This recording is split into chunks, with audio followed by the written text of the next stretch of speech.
सातारा जिल्ह्यातील कोरेगाव पंचायत समितीच्या प्रशासकीय ताफ्यात लवकरच 2 नव्या स्कॉर्पिओ गाड्यांची भर पडणार आहे। तब्बल 12 ते 14 वर्ष सेवा बजावलेल्या जुन्या बोलेरो वाहनांच्या निर्लेखन प्रस्तावाला मंजुरी मिळाल्यानंतर नवीन वाहनांच्या खरेदीचा मार्ग मोकळा झाला आहे। याबाबतचा हा सविस्तर रिपोर्ट। कोरेगाव पंचायत समितीकडे सध्या 2 बोलेरो वाहने उपलब्ध आहेत। यापैकी एक वाहन गट विकास अधिकाऱ्यांच्या वापरासाठी तर दुसरे वाहन सभापती आणि उपसभापती यांच्या वापरासाठी आहे। महिन्यातील 20 दिवस सभापती तर 10 दिवस उपसभापती या वाहनाचा वापर करतात।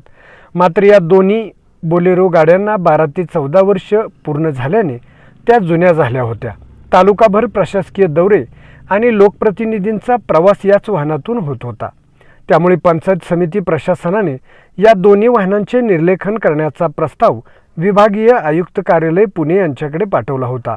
या प्रस्तावाला मंजुरी मिळाल्यानंतर आता कोरेगाव पंचायत समितीसाठी 2 नव्या व्हाईट स्कॉर्पिओ गाड्या खरेदी करण्यास हिरवा कंदील मिळाला आहे।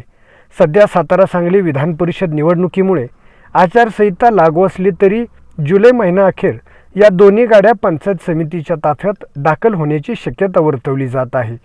सध्या कोरेगाव तालुक्यावर दुष्काळाचे सावट असून अनेक गावांमध्ये पाणी टंचाईची परिस्थिती निर्माण झाली आहे।